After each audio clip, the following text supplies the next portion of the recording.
My wife didn't scream when she saw me. She didn't speak. She just froze, like ice sculpted from 6 months of lies finally catching the light. The second I stepped into that backyard party, hand in hand with the wife of the man she'd been sleeping with, the entire night shifted. Fairy lights flickered, glasses stopped mid-air, and Lena looked at me like a thief caught mid-step. I walked to the dessert table, placed the manila envelope down, and said calmly, "You can sign after dessert." She didn't move. She didn't blink. She just broke. Quietly. And if you think this was the moment everything changed, you haven't heard what came before. Stick around. It gets deeper. I'm 52.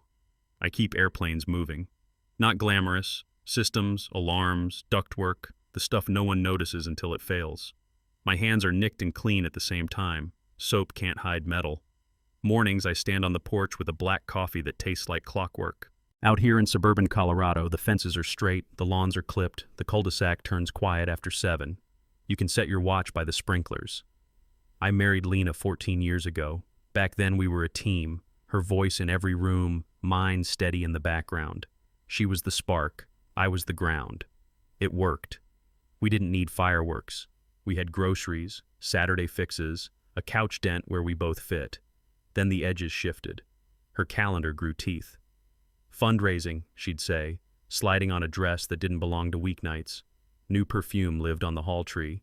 A tote bag with a logo I never saw in our mailbox. I told myself it was a busy season. Everyone has one. One night I stood in our kitchen, dishwasher humming like a small engine, street lights slicing the blinds into thin gray bars. I set the cup down and realized I could hear it, my own breath, too loud in a house that used to breathe with me. That's when the quiet started feeling like distance. And distance, like a fact I'd have to test. It started with little cuts, texts from her that read like receipts. Late. Busy. Donor. Calls that rang past midnight, silenced on the dresser like they needed darkness to survive. I'd roll over, count the seconds, tell myself adults work odd hours. Then Tuesday and Thursday kept showing up. Same dinners, same time, same lipstick returning with a story. The house began keeping score. Her heels at the door, perfume I didn't recognize clasped to her coat like a stranger's hand. She'd breeze past the sink with a smile that said, "Don't ask." And I, like a fool who still believed in us, would ask anyway. "Everything good at the nonprofit?" She laughed into the fridge light. "You're being sensitive, Carson. It's work." Sensitive. The word slid across the table and sat in my chair. I stared at the magnet calendar, 2 neat circles around Tuesday and Thursday, while she talked about donors I'd never meet, names that felt borrowed. My coffee had gone cold 20 minutes before. I drank it anyway. It tasted like waiting. That night I wiped the counter slow, watching the streaks fade. Every marriage has noise. Ours had a hush that pressed on the chest. When she kissed my cheek and called me solid, it sounded like a thank you note to a bridge she'd already crossed. And there, in my own kitchen, I realized I wasn't crazy. I was being managed. Dinner for 2 felt like 2 countries, same table, different weather. She said sorry, the way people say, "Excuse me," in a crowded aisle. Quick, polite, empty. "Work's been brutal," Lena added, eyes on her phone, thumbs moving with muscle memory. I asked if she wanted a walk after dishes, just the loop around the block we used to do when the day needed cooling. "Can't. Proposal due," she said, already halfway to another room in her head. The wedding photo above our buffet caught the lamplight. Her sideways grin, my hand on her shoulder, 2 people who didn't know how heavy years can get. Now her laugh had a new edge, a clean break where warmth used to be. It sounded like it came from the next house over. We stacked plates. The dishwasher hummed. She kissed the air near my cheek and said, "You're solid," like I was a porch beam she hoped wouldn't rot until spring. I grabbed my keys, needed air that wasn't measured in small talk. Halfway down the street, I turned the radio off. The silence felt heavier than any song. At the red light, I watched my turn signal tick like a slow drummer. Home was 3 minutes away.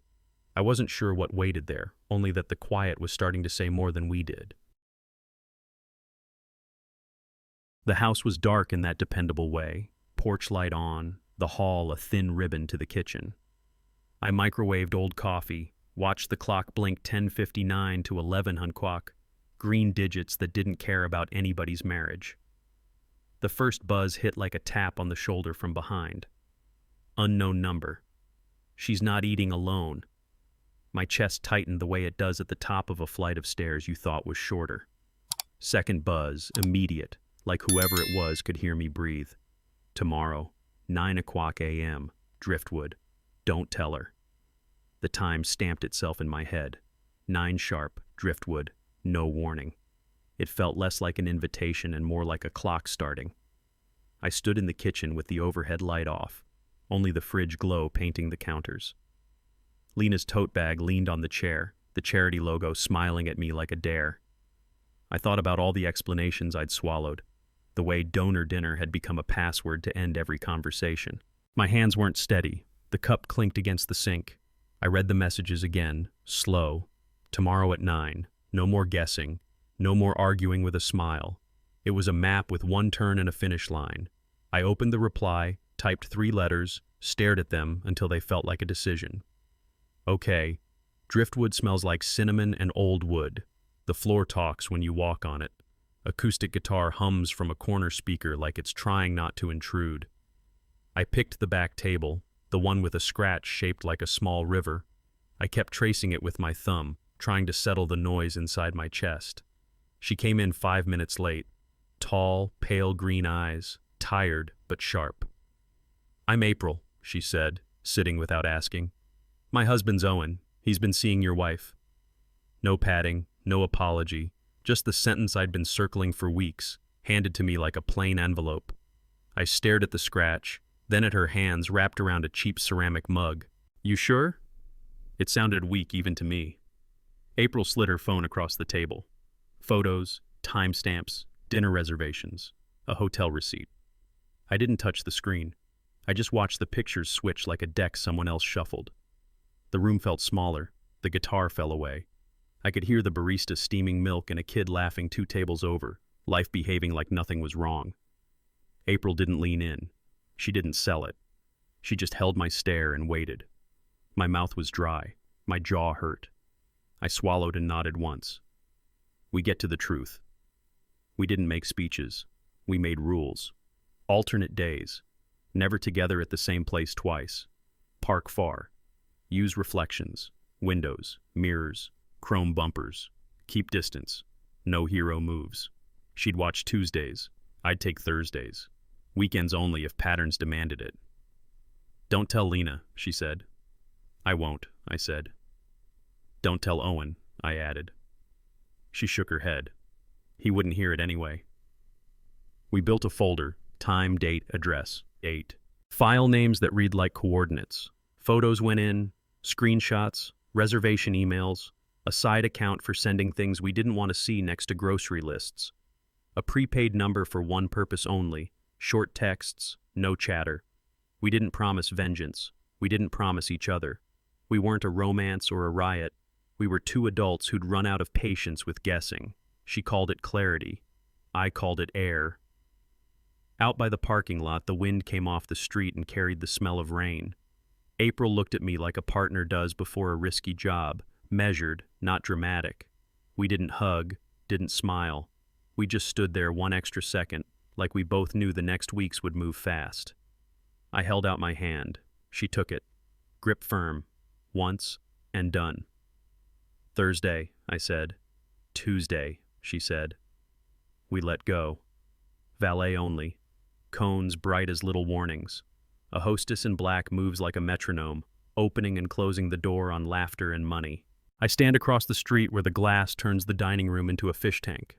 And there she is, Lena, tilting her head, that old, effortless smile, her hand resting on Owen's knee like it belongs there. The window blurs, but truth doesn't. It cuts clean. April is beside me, silent. She taps her gallery and slides the phone into my palm. Photos spool past.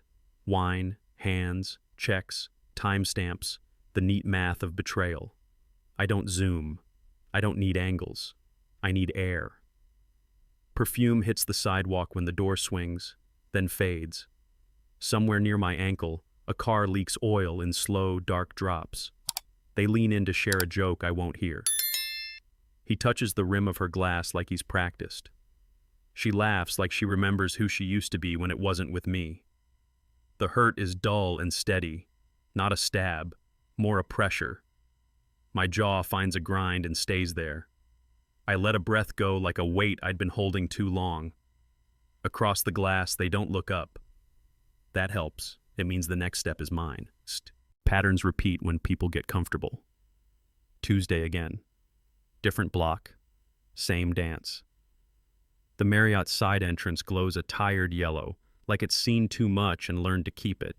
They arrive separate, two commuters stepping off different trains. Lena's in jeans and a soft sweater, not donor dinner clothes. Owen wears the grin men use when they think the world owes them privacy. April angles her phone at the glass and catches them reflected in the smudge. The picture is grain and light and still obvious. I write it down. Time, weather, door, the quick glance over her shoulder that isn't for me. My notebook bends thicker in my jacket pocket. I didn't plan to become a clerk of my own life, but here we are. Dates, places, proof. No one says the word. Not her, not him, not me. We speak in logistics because names would make it real, and real would demand the end. They slip through the side door, not touching, a beat apart like they know the cameras. I note the minute, then the next one. Traffic hums, air tastes like rain. The latch finds home with a soft metal click. My stomach knots on reflex, the body keeping score before the mind admits it. I close the notebook. The next move isn't big. It's consistent. April slid a nonprofit directory across my table like evidence in a quiet trial. Pages thin as onion skin, names stacked under development. No Lena Holt, not a variation, not a misspelling, just nothing. I opened my laptop and did the basic work any grown man can do. LinkedIn, staff pages, email domains. No headshot, no press quotes, no welcome our new hire post with balloons and corny emojis. The logo on her tote bag suddenly looked like a costume patch. She built the job, April said, voice low the way people talk in churches and hospitals. I stared past her at our fridge magnets in my mind. Lists, coupons, a donor brochure I'd seen by the sink, the kind with glossy smiles and fake sunlight. I remembered the speakerphone calls at dinner, her voice turned slightly upward like it was standing on tiptoes. The "Hey Jim," the "Yes, I'll send that by EOD," the pauses for a laugh I couldn't hear. I want to say I blew up. I didn't. Something quieter broke. A job is where your day goes to live, and if hers didn't exist, then where had the days gone? The tote, the lanyard, the never-ending proposal, all props in a play I wasn't invited to read. I closed my laptop. The house hummed. The truth sat there, ordinary and final. Time to stop guessing and watch the performance up close. That night, Lena cooked like the past, chicken crisp at the edges, rosemary warm in the air, jazz low enough to make the kitchen feel forgiving. She poured 2 glasses too full and talked about Myrtle Beach, how I fell asleep in a hammock and burned the left side of my nose. I smiled the way you do with coworkers you don't dislike. Polite, present, hollow in the middle. She kept the stories coming like we were braiding rope out of memories. I watched her hands move. No ring tonight. I want us back, she said, eyes glassing over, or pretending to. I couldn't tell anymore. Work's been brutal. Donors, deadlines. The word donor hit the plate like a dull fork. I chewed, swallowed, nodded. Counseling? I asked. We could try again. Her head lifted fast, eager. Yes, let's start over. She looked relieved, like I'd unlocked a door she'd been kicking in private. I cleared the table. The dishwasher clicked on. The house smelled clean and staged. Upstairs, I opened my laptop and booked the first slot with a marriage therapist across town. Wednesday, 5:30. A single line in my calendar with no exclamation mark. I wasn't going to confess or accuse. Not yet. I was going to watch. She called from the stairs. Everything okay? Yeah, I said, closing the screen. Just getting our week set. And for the first time, the plan felt simple. The office smelled like lavender and old paper. Dark fabric chairs, a box of tissues centered like a prop. Rena introduced herself with the voice people use when they guide planes through fog. "Tell me what brings you here." Lena went first, smooth, polished, full of words that looked good on brochures. "I've been overwhelmed with nonprofit work, targets, donors, end-of-quarter pressure." She said donors like a magic password. Rena turned to me. I watched the second hand crawl around a face too big for the room. "I feel detached," I said. The pause sat heavy. Lena's hand found mine, squeezed just enough to register for the audience. Rena nodded, waited. Silence did the sorting. Lena talked about intention and effort, about how much she wanted us back. I watched the way her eyes moved when she said back, like the word was a place she hadn't visited. Rena asked us to describe 3 small things we could change this week. I said I'd listen more. It was true enough. I would listen, to what she said, and to what the facts had already said louder. At the end, Rena asked if anything felt urgent. I looked at Lena's polished sadness, then at the clock. "No," I said. Urgency was happening elsewhere. On the way out, she reached for my arm. I kept my face kind and my voice steady. I would not argue. Not here. Not yet. Wednesday nights wrote themselves. I'd step out of Rena's office into the kind of dusk that makes a strip mall look honest. I texted one word to April. Done. 10 minutes later, we were at the corner shop with the burnt coffee we both preferred to the good stuff. We didn't waste language. A nod, a cup, a table near the ice machine that coughed every few minutes. We traded what the week had given. Screens lit our hands, timestamps, a reservation made at 11:14 p.m., 2 Uber receipts within 20 minutes of each other, a charge at a wine bar we'd both pretend not to know. We built a map without saying the word map. Tuesday nights, Thursday lunches, the rare Sunday spent prepping a campaign. Patterns don't lie. They just repeat until you admit you've heard them. April color-coded the calendar on her phone.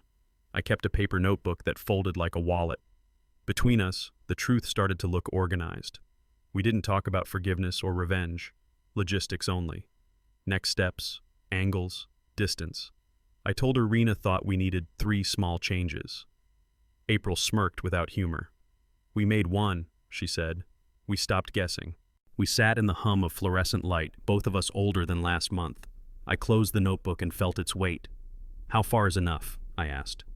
She didn't answer right away. "Far enough to not need proof ever again," she said. We both knew what that meant. The niceness came on like fresh paint, too bright, too quick.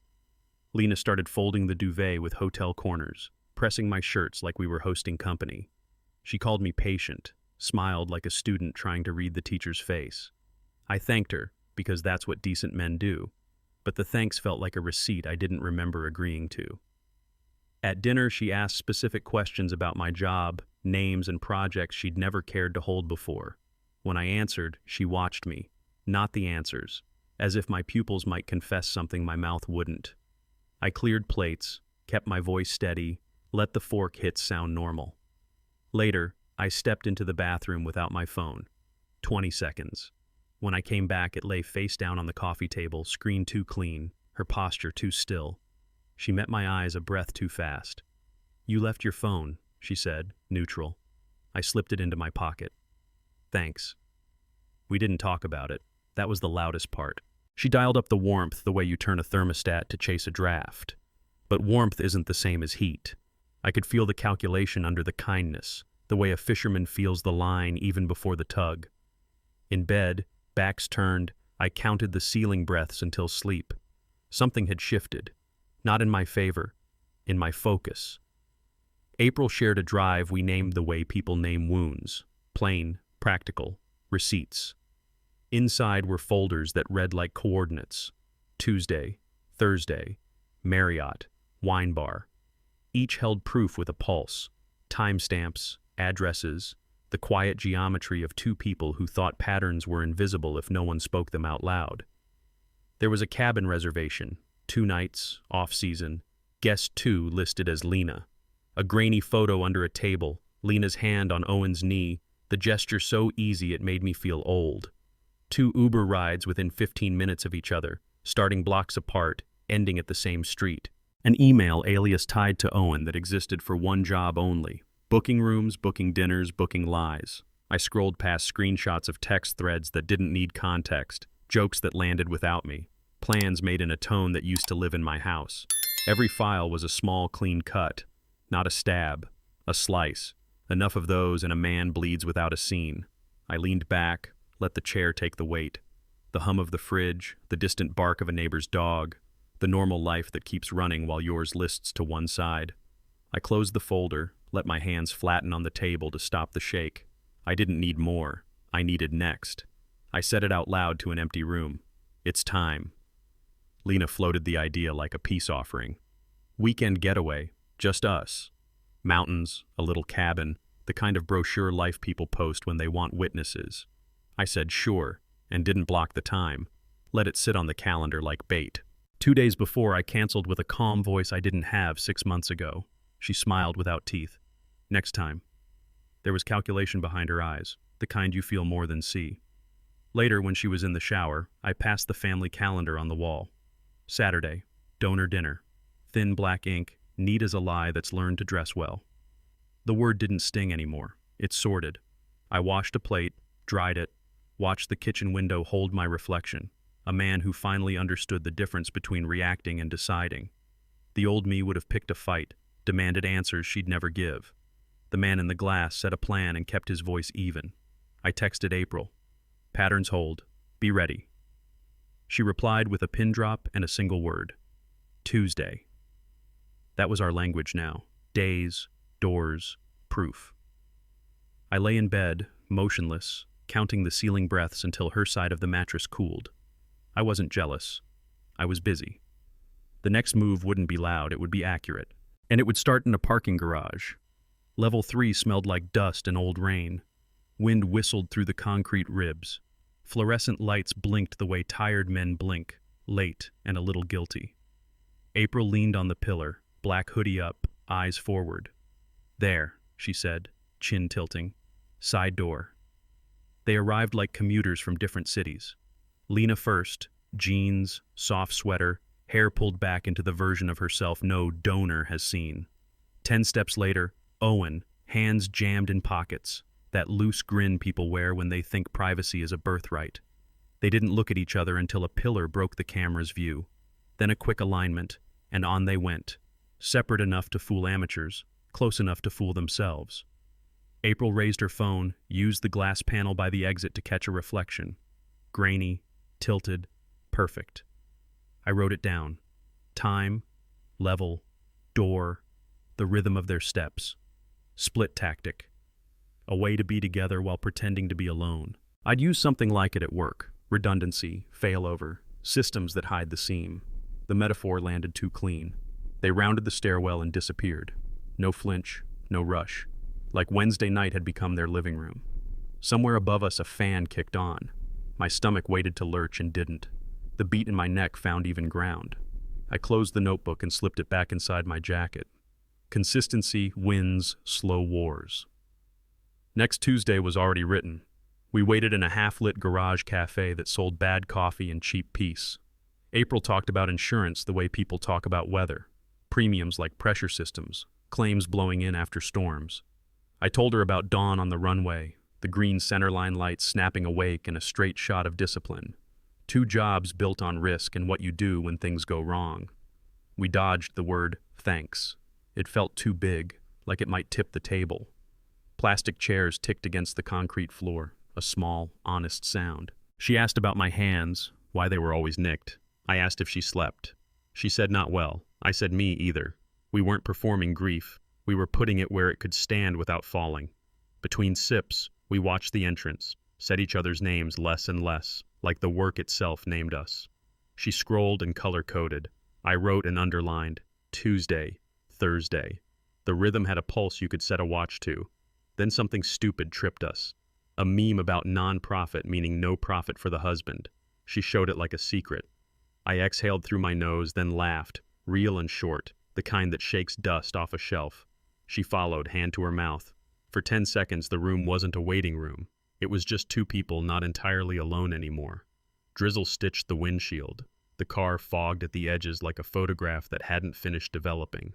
Across the street, the minutes went long, 3 hours gone to whatever name they gave each other. April sat in the passenger seat, hood up, breath ghosting the glass. We said less as the clock kept its own counsel. A joke half told turned into quiet. My hand rested near the gear shift. Hers found the same air without looking. Skin to skin. Not heat. Not rescue. Just proof that two people were still here. We didn't grab. We didn't lean. We let it sit, then let it go. The wipers smeared rain into a patient line. 3 hours, she said. Yeah. You good? Not really. Me neither. Headlights swung across our laps and kept moving. Somewhere laughter snapped open and closed like a suitcase. I thought about vows and what they're worth when silence grows mold on them. I thought about the way a life splits, clean on paper, jagged in the chest. We watched the hotel's side door breathe out a couple who thought they were invisible.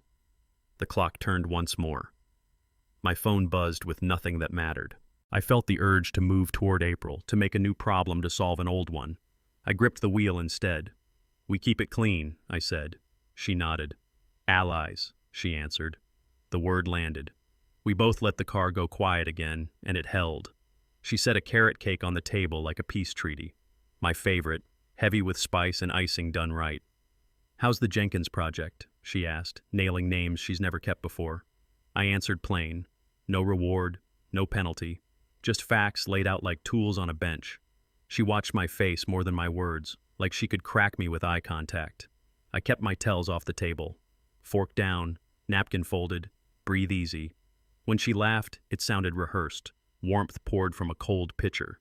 She kept moving toward me and away from herself, stacking little proofs of care, refilling my glass, remembering small things, touching my forearm like a test. I thanked her, because I'm not a child.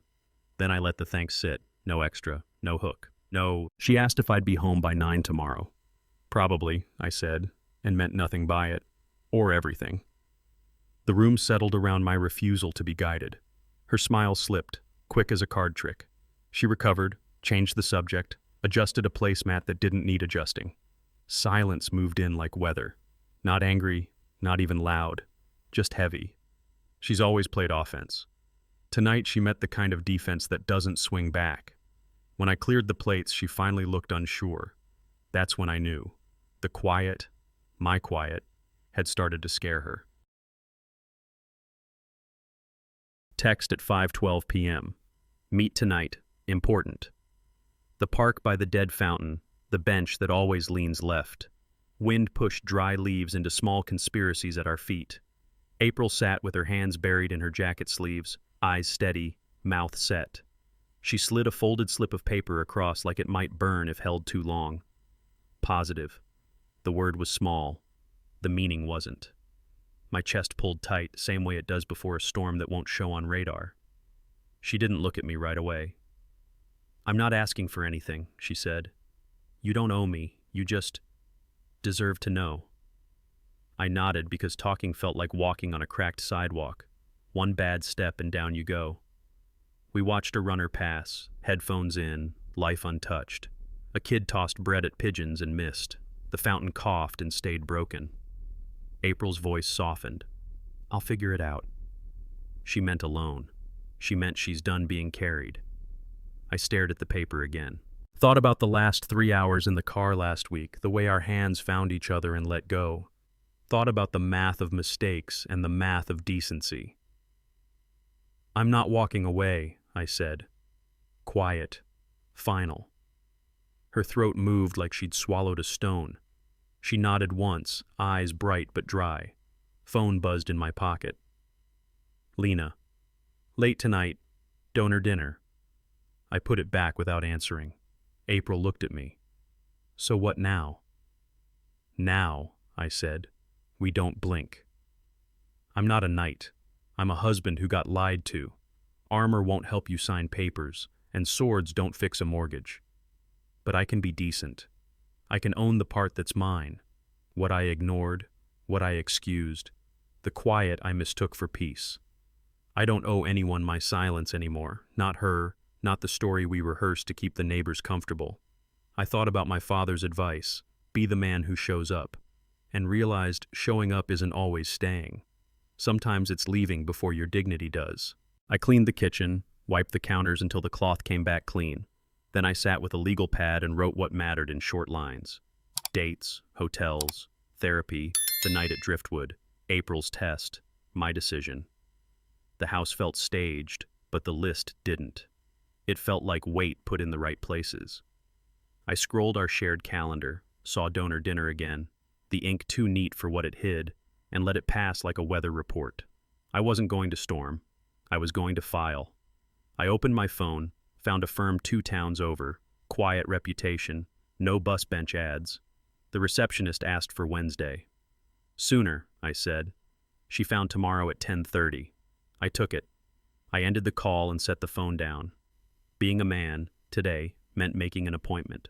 Lavender again, same dark chairs, the tissue box in its exact middle like a landmark. Rena smiled the steady smile of people who guide wrecks into ports. Honesty today, she said, palms open. Lena crossed her legs, leaned forward. I think we still have a shot, she began, voice softened, vowels warmed. I've been stretched thin. I lost sight. I'm trying. I watched the clock's second hand circle like it had nowhere else to be. A shot at what? I asked. Another performance? The room pulled tight. Air felt measured. Rena lifted her eyes to mine. Not warning, not comfort, just witness. Lena's face didn't break. It adjusted. She talked about intention and history, about Myrtle Beach and the hammock and how long marriages deserve grace. I kept my hands open on my knees so I wouldn't clench. Grace without truth is just a pause, I thought. Out loud, I said nothing. Rena asked us for 3 things we could do this week. I can listen, I said, and left it there. Lena reached for my hand. I let her fingers rest on mine and didn't close around them. I want to rebuild, she whispered. The foundation's not what you think, I answered. No anger, no volume, just true. Rena's nod was small, like a page turning. On the way out, Lena looked for an argument to climb into. I didn't offer one. The door latched with a soft click that sounded like a decision holding. I started with the simple work. Open the laptop. Copy every file to a small black USB that looks like nothing and holds everything. Dates, reservations, photos that don't blink.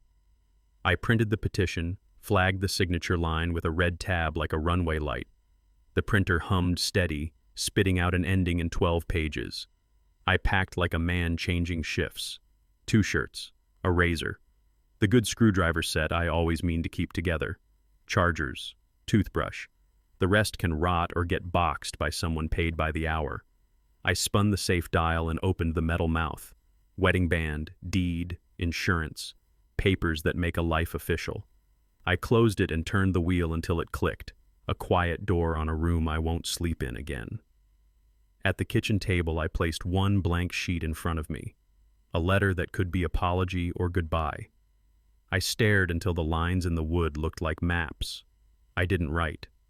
There's a kind of mercy in not explaining what someone already knows. Night pressed against the window. The house held its breath. I stacked the documents square, slid them into a manila envelope, sealed it with a thumb across the glue. Then I stood, shrugged into my coat, and felt the weight settle against my ribs. It was the right weight. At breakfast, I asked about the donor dinner like a man checking the weather. Lena smiled at the eggs, not at me. Busy night, she said, buttering toast like it proved something. I nodded as if we were talking about traffic. Want me to drive you? I asked, light, casual, a hand on the doorknob of a house already sold. She didn't look up. No, I'm fine. The word fine did what it always does, covered a hole without filling it. I sipped coffee, set the mug down once, twice, just to hear the sound. I'll swing by after, I said, and left the sentence open like a window. She paused, half a beat, half a breath, and then gave me that quick nod people give sales clerks.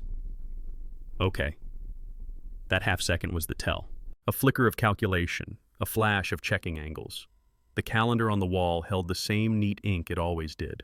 Saturday, donor dinner. I stared at the square and saw a stage, backdrop, props, marks taped on the floor. I rinsed my plate, wiped the counter, listened to the house settle into its daytime posture. There was nothing else to ask, nothing else to hear. I texted April a time and nothing more. She replied with a single dot, received. That evening had a job to do, and I was done being polite to delay it. I called from the driveway, engine off, the house throwing my reflection back at me in the dark window.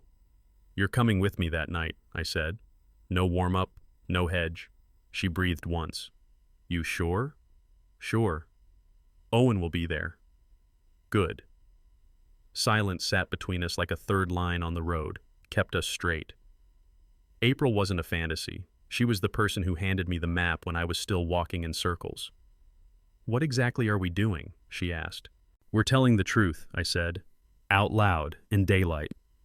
"You want drama?" "I want daylight." She exhaled, a sound like acceptance. "Text me when to meet you." "By the back gate," I said. "And April, thank you." She didn't say you're welcome. "Thursday, then." After the call, I stayed in the car an extra minute, hands on the wheel, feeling the leather remember me. The porch light clicked off on its timer, and the dark fit the house perfectly.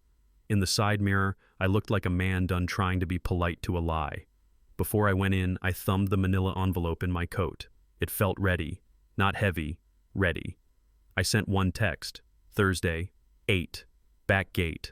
A dot pulsed, then, got it. No more practice. Next time, we speak where everyone can hear us.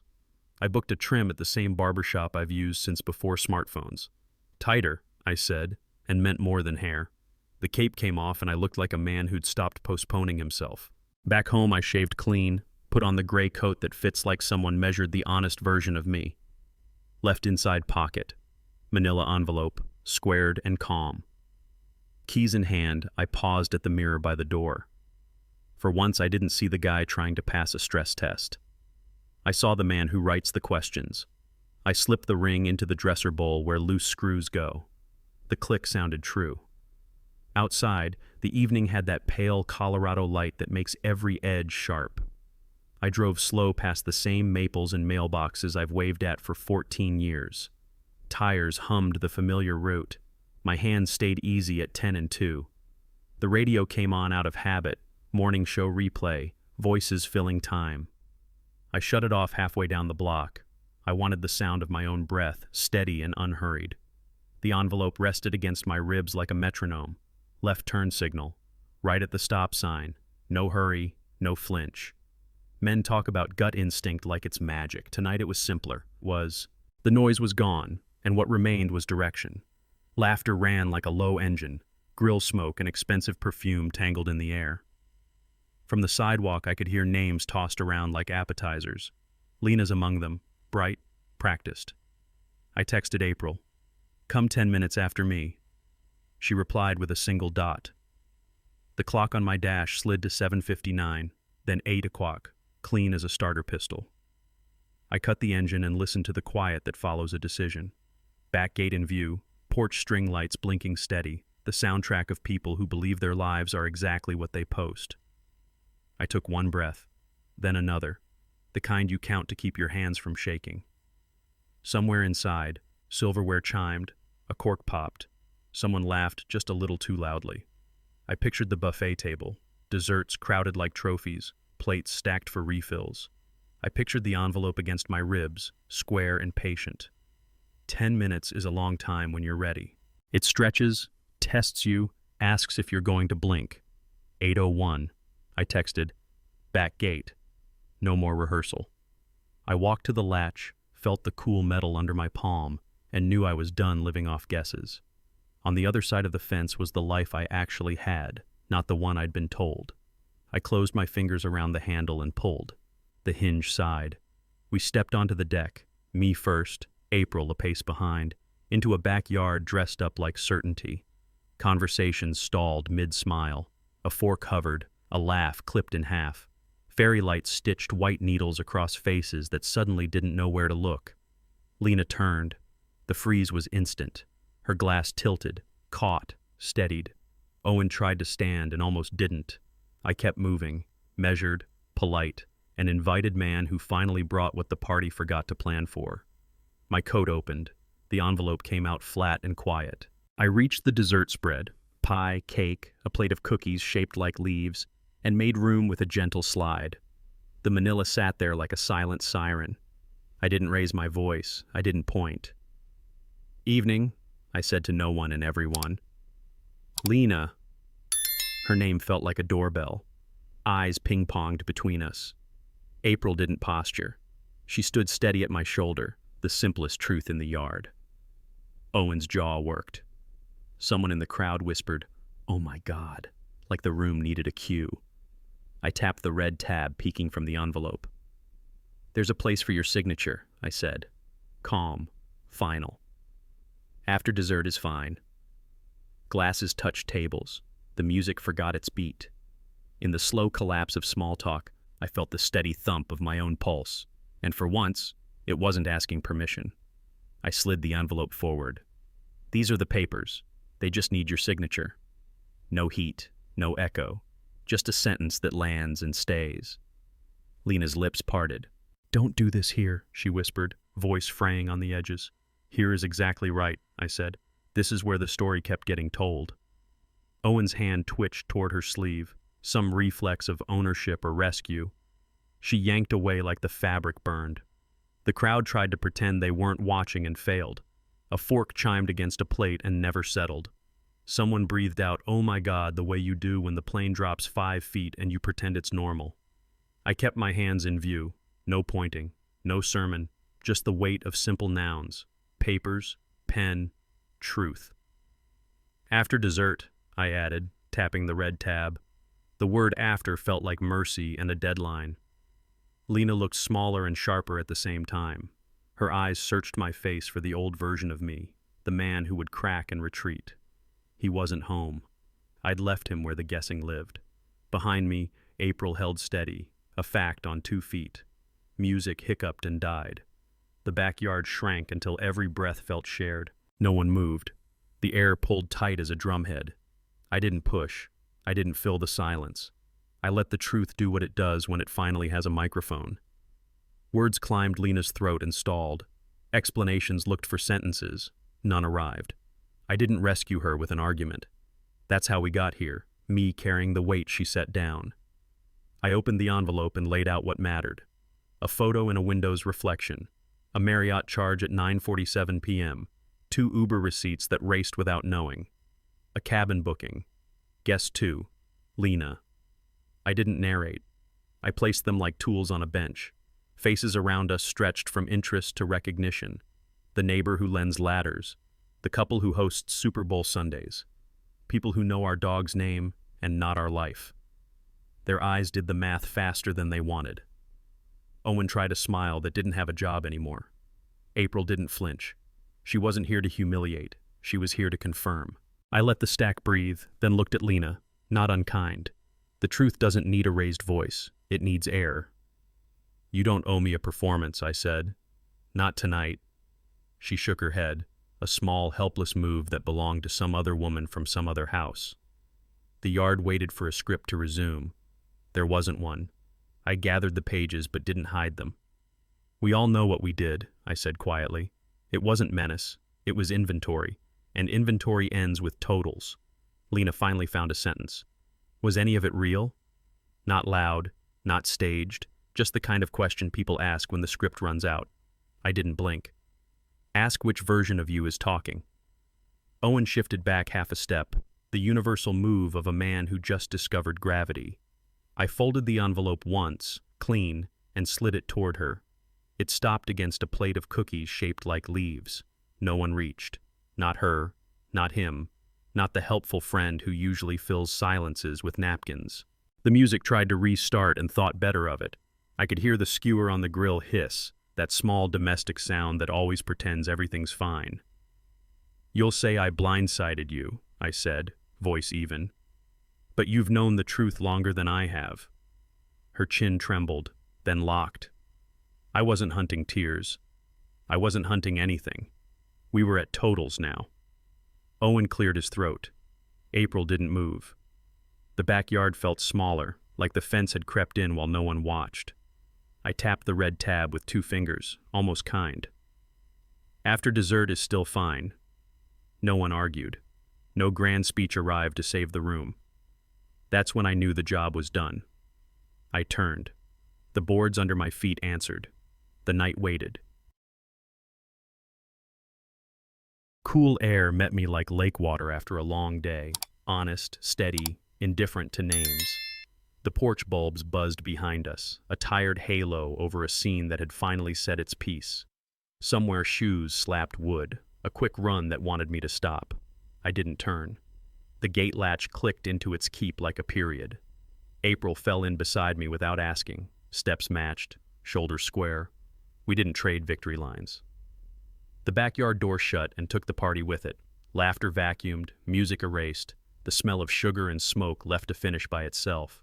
The street beyond the fence was just a street again, a sedan creeping by, a dog deciding on a patch of grass, a wind moving through maples that didn't care what we'd done.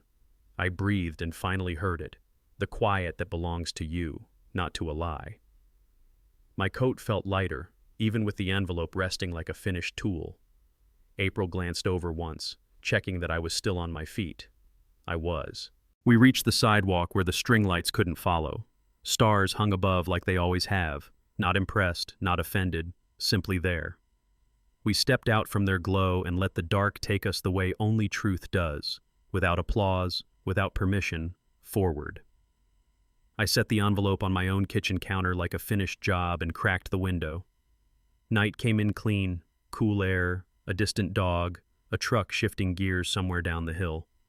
The chair across from me sat where it always sits, but it felt newly honest, empty and not pretending otherwise. I poured water, let the glass sweat a ring into the wood, and listened for a sound that wasn't there. Our old rhythm, the small domestic music that tells you life is humming. The phone lit the room in blue. Lena, was it ever real?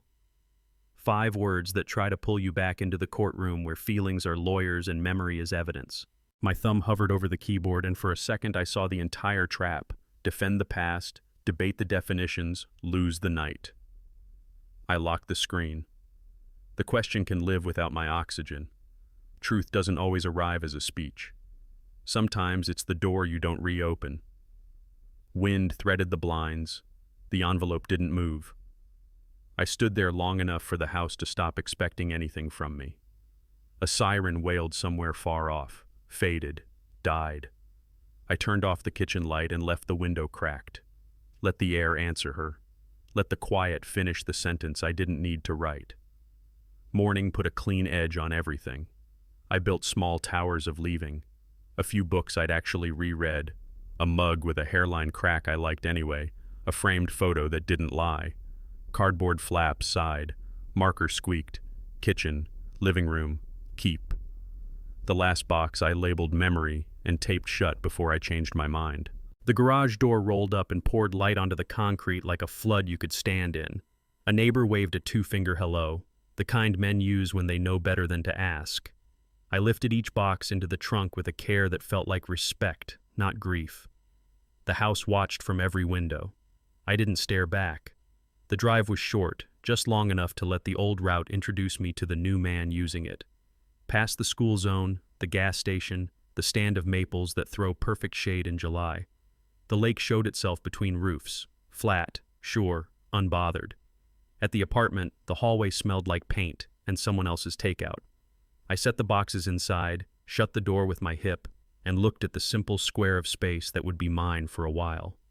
No ghosts, no script.